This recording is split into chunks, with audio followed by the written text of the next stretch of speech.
우리는 보고 들은 것을 말하지 않을 수 없습니다. 예, 오늘 함께 읽은 이 본문 말씀을 사도행전 4장에 있는 말씀입니다. 그런데 사도행전 3장에 보면 어떤 사건이 있었냐면 바로 그 사건 때문에 이 4장에 나오는 이런 이제 사단이 난 거예요. 근데 그 사도행전 3장에는 그 성전 앞에서 그 구걸을 하는 안진뱅이의 이야기가 나옵니다. 그 안진뱅이를 사람들이 이제 떠매어서 성전 앞에 이렇게 갖다 놓고 데려다 놓고 이제 구걸을 하는 그런 이제 모습이 나오는데, 아마 이제 이스라엘은 이제 공동체 문화입니다. 그래서 그 지역 문화예요. 그래서 이제 주변에 그 이웃들이 이제 그 사람이 불쌍하니까 아마 그곳에 갖다 놨을 수 있을 것 같습니다.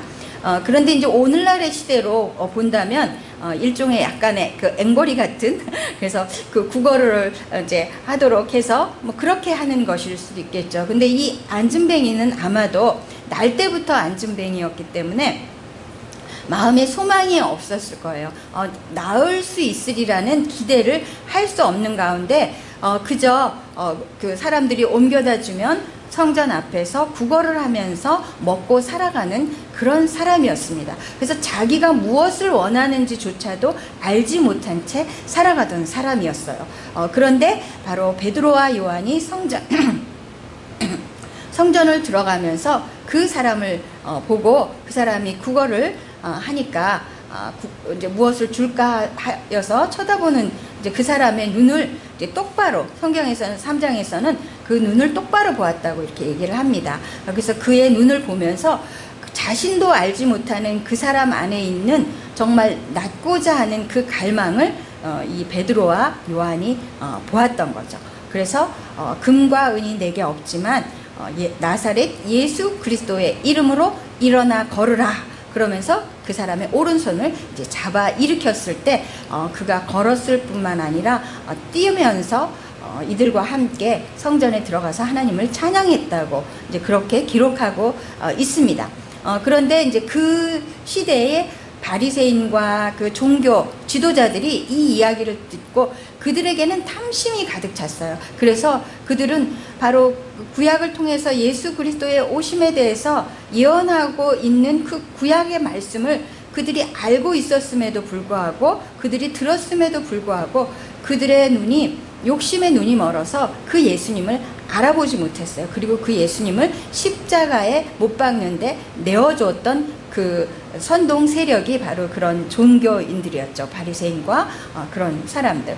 그래서 자기네들의 입지가 이제 위태하게 되니까 이제 예수님도 십자가에 못 박았고, 또 예수님을 죽이면 끝날 줄 알았는데 예수님의 제자들이 그 예수님이 부활했다고 증거하고 그 예수님이 누구이신지를 증거하는 그것을 보고 이제 이들을 이제 제자들을 이제 못하게 하려고 그렇게 한 것입니다. 그래서 잡아들였어요. 그래서 이제 그들을 요한과 베드로를 신문하려고 했어요. 그럴 때 이제 베드로가 하는 말이, 우리가 오늘 신문 받는 것이 병자에게 행한 착한 일과 그가 누구의 힘으로 낫게 되었느냐 하는 문제 때문이라면 여러분 모두와 모든 이스라엘 백성은 이것을 알아야 합니다. 이 사람이 성한 몸으로 여러분 앞에 서게 된 것은 여러분이 십자가에 못 박아 죽였으나 하나님이 죽은 사람들 가운데서 살리신 나사렛 예수 그리스도의 이름을 힘입어서 된 것입니다. 라고 베드로가 아주 담대하게 증거를 했어요. 그런데 이 베드로는 어떤 사람이었냐면, 예수님이 십자가에 달리실 때, 물론 이제 다른 제자들도 이제 결국은 그렇게 예수님을 배신하고 다 흩어졌지만, 성경에서는 이제 특별히 베드로에게 초점을 맞춰서 많이 기록하고 있죠. 왜냐하면 그 누구보다도 베드로가 장담했거든요. 나는 절대 예수님을 부인하지 않을 거예요. 이렇게 얘기를 했기 때문에 이제 그것을 더 부각시켜서 기록한 것 같습니다. 그런데 예수님이 네가 닭이 울기 전에 3번 나를 부인할 거야. 근데 예수님은 베드로를 정죄하기 위해서 그렇게 하신 것이 아니었어요. 미리 그것을 알려주고, 네가 그럴 때에도 네가 낭망하지 마라, 실망하지 마라. 그리고 너는 그렇게 하고 난 이후에 형제들을 굳게 할 거야 라고 하는 말씀까지 해주셨어요. 그러니까 회복될 것이라고 하는 말씀까지 예수님께서 말씀하셨습니다. 그렇게 베드로는 바로 예수님을 3번씩이나 부인했던 그런 사람이었어요. 그래서 예수님 말씀하신 대로 닭이 우니까 베드로가 막 통곡해서 울었다고 성경은 말하고 있습니다. 왜냐하면 그렇게 호언장담했던 그 자신의 모습이 너무나 비참했기 때문에. 근데 베드로가 왜 예수님을 그렇게 부인했겠어요? 그리고 제자들이 예수님이 그 십자가에 달리시기 위해서 붙잡혀 갈 때 왜 다 도망갔겠어요? 그들 안엔 두려움이 있었죠. 죽기를 무서워함으로 종노릇하는 우리 인생이 그와 같습니다.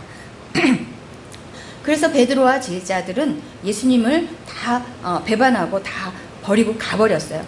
그러니까 그들 안에 그 두려움이 그들로 하여금 그렇게 만들었어요. 그들이 자신 스스로도 원치 않던. 그런데 이런 베드로가 지금 이렇게 담대하게 말하고 있는 것입니다. 이 베드로의 변화는 어디에서 왔을까요? 십자가에서 예수님을 부인했던 베드로가 이런 베드로와 제자들에게 예수님이 부활하신 이후에 이들에게 여러 번 나타나셨어요. 그런데 이렇게 예수님의 부활까지도 목도한 제자들이 베드로와 제자들이 다시 자기들의 그 원래의 직업인 업으로 돌아갔어요. 놀랍게도 성경에서 보면. 그래서 고기잡이를 하고 있었어요. 그런데 이들이 변화하게 된 것은 예수님이 부활하셔서 40일 동안 이 땅에 계시면서 하나님 나라를 증거하셨다라고 말씀하고 있어요. 성경은. 그래서 40일 동안 그 하나님의 나라를 선포하시고 하늘로 올라가시면서 제자들에게, 그리고 예수님이 승천하시는 것을 보는 많은 사람들, 500여 명의 그 증인들 앞에서 예수님이 하늘로 올라가시면서 말씀하셨어요. 내가 이렇게 떠나가는 것이 너희에게 유익하다. 내가 떠나가야만 너희에게 성령이 오실 거야. 그 성령이 오시면 그 성령이 너희를 증인으로 만들어 줄 거야 라고 말씀하셨어요. 그러면서 예루살렘을 절대 떠나지 말고 성령이 너희 가운데 임하는 것을 기다려라 이렇게 얘기했어요. 그래서 오순절이 다가와서 오순절이 임해서 그 오순절 때 하나님께서 이 모여있는, 기도하기 위해서 모여있는, 그리고 두려움 가운데 모여있는 이 제자들에게 성령을 불같이 부어주셨어요. 성경에서는 그 모습이 불의 혀와 같다라고 말씀하시고, 그것이 불의 혀와 같은 것이 각 사람 위에 임했다라고 얘기하고 있어요. 성령님은 하나님께서 우리에게 주신 각 사람 안에 주신 내주하시는 하나님이신 것입니다. 그래서 베드로는 바로 이 성령의 내주하심을, 성령의 강림, 충만히 임하심을 경험하고 이 베드로와 제자들은 사람들이 180도로 바뀐 거예요. 완전히 변화되었습니다. 그래서 베드로는 이제는 죽음을 두려워하지 않았어요. 어떤 것도 두려워하지 않는 사람이 되었습니다. 그래서 그 베드로가 이렇게 담대하게 얘기하는 거예요. 그를 자기들을 감옥에 가두려고 하는 이 바리새인과 이 사람들을 향해서 그때에도 이들은 복음을 전한 거예요. 너희가 십자가에 못 박아 죽였으나 하나님이 죽은 사람들 가운데서 살리신 바로 나사렛 예수 그리스도의 이름을 힘입어서 그가 나음을 입었다. 너희는 이것을 알아라. 그러면서 이 예수는 너희들 집 짓는 사람들에게 버림받은 돌, 바로 그 버림받고 십자가에 못 박히신 예수님이죠. 그렇지만 이 예수님이 집 모퉁이의 머릿돌이 되신 분이라고 말하고 있습니다. 바로 이 예수님이 없이는 우리의 인생은 바로 설 수가 없어요. 이 모퉁이의 머릿돌이라는 건 뭐냐면 그 건물을 지지하는 주춧돌을 일컬어서 이제 집 모퉁이의 머릿돌이라고 말을 합니다. 그래서 예수님이 바로 우리 인생 가운데 머릿돌이 되시는 분이라고 이렇게 말씀하시는 거죠. 예수님이 그렇게 되실 수 있었던 건 무엇이겠습니까? 십자가에 죽고 끝난 것이 아니에요. 예수님은 십자가에서 죽으시고 무덤에 묻히셨지만 예수님이 살아계실 때 계속 제자들에게도 말씀하셨던 것처럼 3일 만에 부활하셨어요. 부활하셔서 바로 죽음을 이기신 거죠. 죽음을 이기시고 승리하신 그 예수님이시기 때문에 진 모퉁이의 머릿돌이 되신 거죠. 그래서 그 분의 이름으로 그가 나았다라고 이제 다시 한번 이제 복음을 증거하는 거죠. 그러면서 이 예수밖에는 다른 아무에게도 구원이 없다. 사람들에게 주신 이름 가운데 우리가 구원을 얻을 이름은 예수 그리스도밖에 없다. 다른 이름은 없다. 왜 그렇겠어요? 왜냐하면 인류 역사 가운데 많은 훌륭한 분들이 있었지만 그분들은 우리를 구원할 수 있는 능력이 없습니다. 왜냐하면 그들은 인간이기 때문에, 사람이기 때문에, 자기의 죄 때문에 죽을 수밖에 없는 인생이기 때문에 우리를 구원할 수 있는 능력이 없습니다. 예수 그리스도만이 바로 죽고 부활하신 그 하나님이신 예수님만이, 거룩하신 하나님만이 우리를 구원하실 수 있는 유일한 구원자라고 말하고 있죠. 그리고 그것이 진리이기 때문에 이들은 그것을 알았기 때문에, 경험했기 때문에 그 예수님을 증거하는 거죠. 그래서 이 신문 받으러 온 이 장소에서 이들이 또 이렇게 복음을 전하고 예수를 증거하니까 이 바리새인과 이 종교인들이 어떻게 할 줄을 모르겠는 거예요. 그래서 이 사람들을 어떻게 하면 좋을까?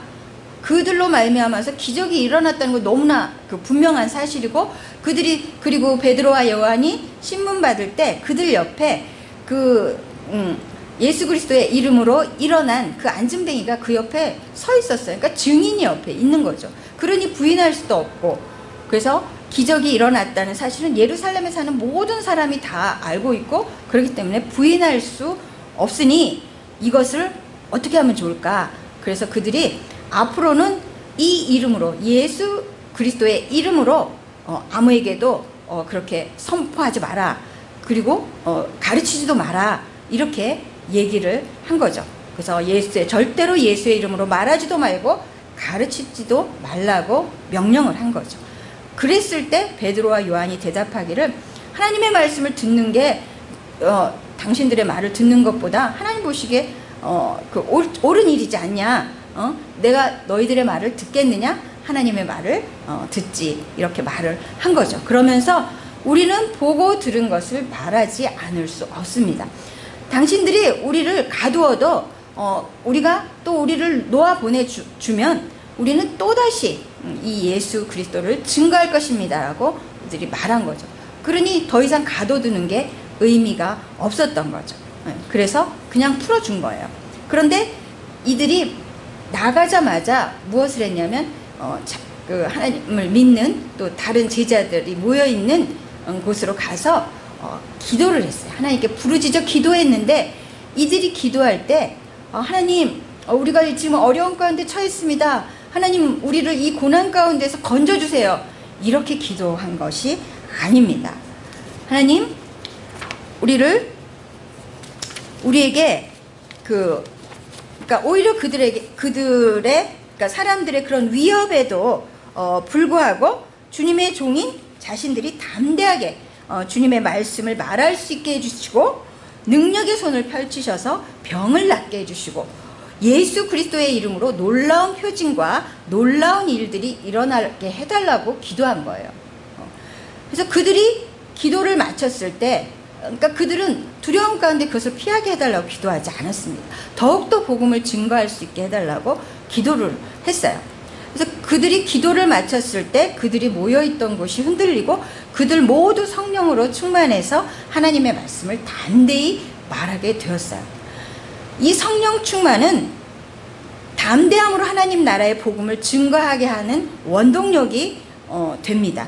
그리고 그 충만함이 능력을 구하는 담대한 기도를 불러일으키고, 그 기도가 또 복음을 담대히 증거할 성령 충만함을 우리에게 가져다 줍니다. 그러니까 이제 선순환이죠. 성령 충만하기에 기도하고, 기도하기에 또 성령 충만함을 입게 되는 거죠. 그래서 믿는 자는 성령 충만의 선순환 속에 살아가야 합니다. 성령은 예수 그리스도를 믿는 자 안에 선물로 주시는, 내주하시는 하나님이십니다.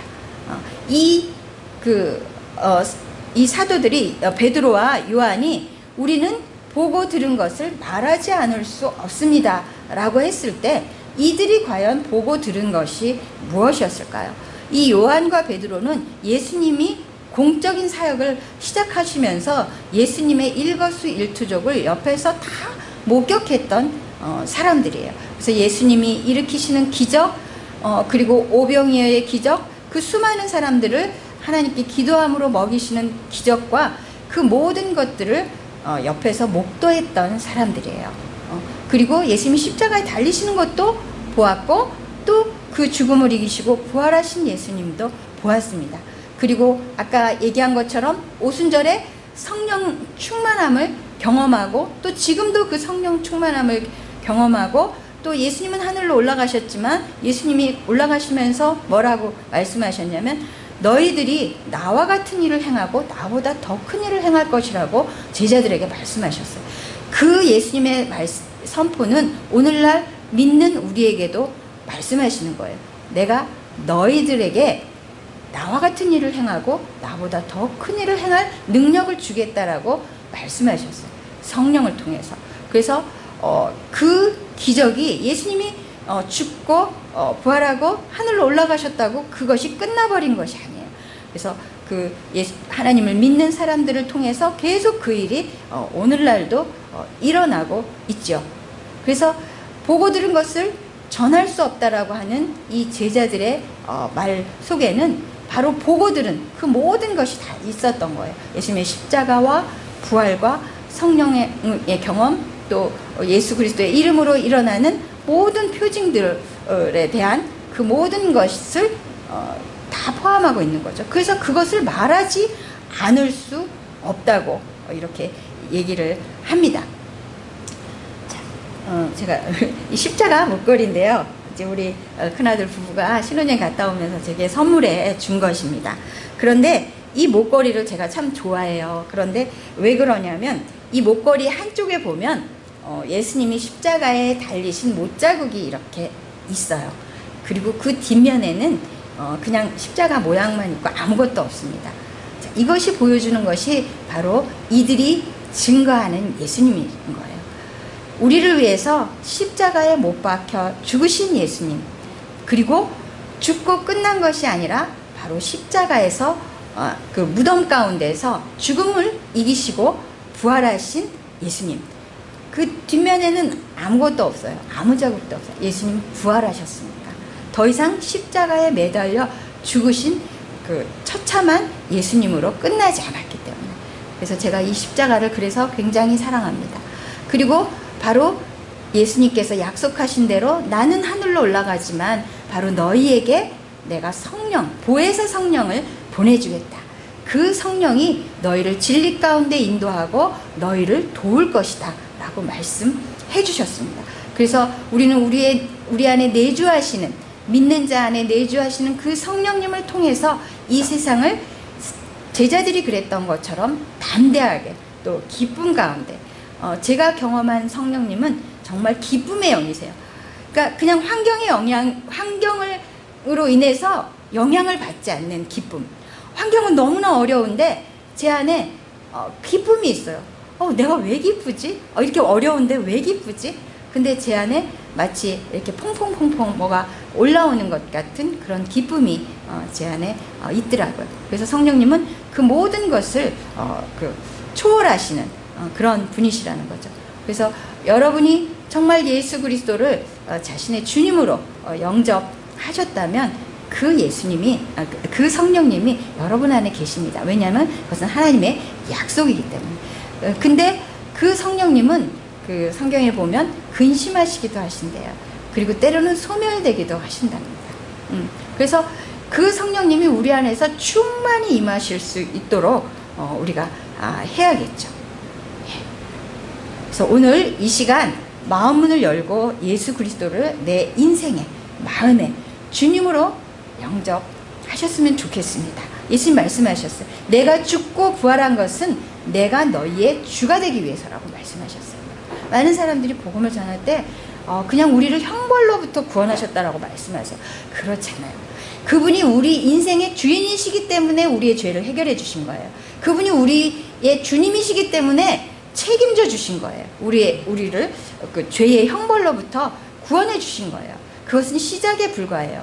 그분이 우리의 삶의 주님이시기 때문에 우리는 예수님은 우리의 모든 것을 책임져 주시는 분이십니다. 그래서 예수님 말씀하셨어요. 내가 죽고 부활한 것은 내가 너희의 주가 되기 위함이라고.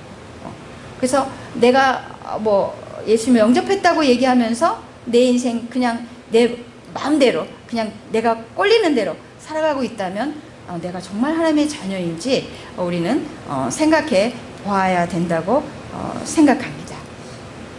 예. 그리고 우리 하나님은 인격적인 분이세요. 그래서 우리가 우리의 마음 문을 열고 영접하지 않는다면 그분은 내 안에 들어오실 수 없어요. 능력이 없어서가 아니라 하나님의 그 법칙이 그러세요. 하나님이 인격적인 분이시기 때문에 만약에 하나님이 인격적인 분이 아니시라면 우리 인류가 아담과 하와가 처음 선악과를 하와가 따먹게 될 때 예수님이 그냥 억지로 이렇게 막았겠죠. 어떤 사람들은 그래요. 왜 선악과를 만들어서 그야말로 하나님이 우리 인생을 이렇게 발걸어서 넘어뜨린 것처럼 그렇게 생각하는데요. 하나님은 인격적인 분이십니다. 공의로우신 분이십니다. 그 선택도 바로 아담과 하와가 했기 때문에 우리 인생은 우리의 그 잘못에 대한 우리의 죄에 대한 책임을 질 수밖에 없죠.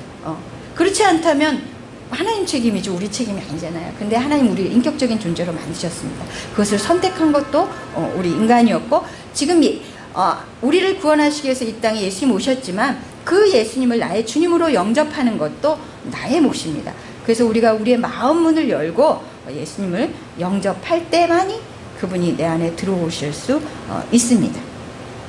그분은 우리의 창조주이시며 주님이십니다. 그리고 아까 말씀드린 것처럼 그분이 우리의 주님이시기에 죄로 인해 죽을 수밖에 없는 우리의 죄를 다 해결해 주신 거예요. 죄뿐만 아니라 예수님이 해결해 주신 것은 죄뿐만 아니라 죄로 인해 우리 인생 가운데 들어온 모든 저주를 끊어주셨어요. 많은 사람들이 예수님이 죄의 문제만 해결하셨다고 그렇게 생각합니다. 근데 성경은 분명하게 그 죄로 인해 우리 인생 가운데 들어온 모든 저주를 끊어주셨다고 말하고 있습니다. 예수님 안에 그러기에 모든 자유가 있습니다. 우리에게 참된 자유를 주시는 그분께 우리가 나오기를 원합니다. 이 시간 제가 기도할 때 마음 문을 열고 진심으로 따라 기도를 하신다면 믿는 자 안에 거하시겠다고 약속하신 성령님이 여러분 안에 거하게 되실 것입니다. 기도하겠습니다. 사랑의 하나님 아버지, 하나님을 등지고 내 인생 내 거라며 마음대로 살았던 지난날의 죄악을 회개합니다. 그래서 진리를 떠나 살며 힘들고 슬프고 어려웠던 것을 알게 되었습니다. 저를 지으신 분은 하나님이시기에 제 삶은 본래 하나님의 것입니다. 하나님께서 모든 만물을 통해 사건을 통해 표적을 통해 말씀하고 계시는데도 외면하고 살았던 것을 회개합니다. 이제 모든 것을 통해 말씀하시는 하나님의 음성을 듣고 하나님의 진리의 말씀을 좇아 살겠습니다. 무엇보다 모든 것을 말씀해 주시는 성경을 통해 하나님을 알아가겠습니다. 저의 모든 죄를 담당하시기 위해 이 땅에 친히 내려오신 예수 그리스도를 통해 하나님을 나의 주, 나의 하나님으로 고백하오니 믿는 자 안에 거하시겠다고 약속하신 성령님, 지금 이 시간 제 안에 들어오셔서 저의 삶을 다스려 주십시오. 부활하셔서 살아계신 예수 그리스도의 이름으로 기도드립니다. 이 시간 같이 함께